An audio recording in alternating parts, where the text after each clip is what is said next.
Серафимовска, повелете. Ви благодарам, заменик председателке. Ви благодарам, колега. Јас само малку да дообјаснам. Значи, јас, колку што знам, во централното градско подрачје не постојат мирни единици со кои што се мери звучното загадување. Имаме за аерозагадување, но за звучно загадување немаме. И сега со овој амандман, значи покрај изработката на мирни карти за бучава и катастар на загадувачи, значи две различни работи, се предлага и предлагање и управување со мерки за намалување на урбаната бучава и решавање на бучавата од различни извори. Го читам повторно амандманот.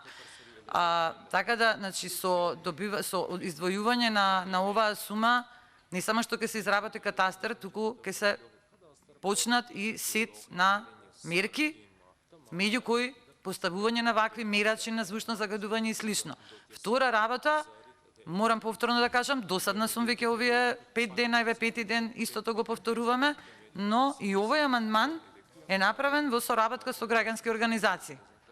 И овој амандман е направен во соработка со експерти од истата област. Не сме ние тие што треба да кажеме тука дали ни се допаѓа или не ни се допаѓа амандманот, туку треба да кажеме да го слушаме гласот на граѓаните и волјата и желбата и потребата на граѓаните, и доколку сметаме дека таа е оправдана, во овој случај и вие се согласивте дека е оправдана, треба да го поддржиме амандманот, односно да ја поддржиме волјата на граѓаните чии пратеници сме, впрочем, сите тука заедно. И од таа причина реков, еве, тајте да разговараме, дури можеби и да се видоизмени амандманот, но да го поддржиме. Ви благодарам.